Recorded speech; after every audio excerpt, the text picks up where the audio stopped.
così a 3 Elia Comagini, alla 4 Andrea Pessin di Veneto, alla 5 Daniele Ottolan, all'8 nuovo 74, 6 Daniele Sanzaro, alla 7 Nicolò Cotasso, alla 8 Andrea Sandini di Veneto.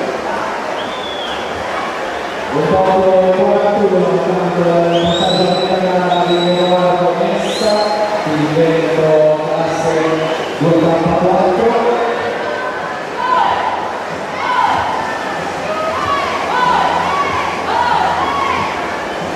La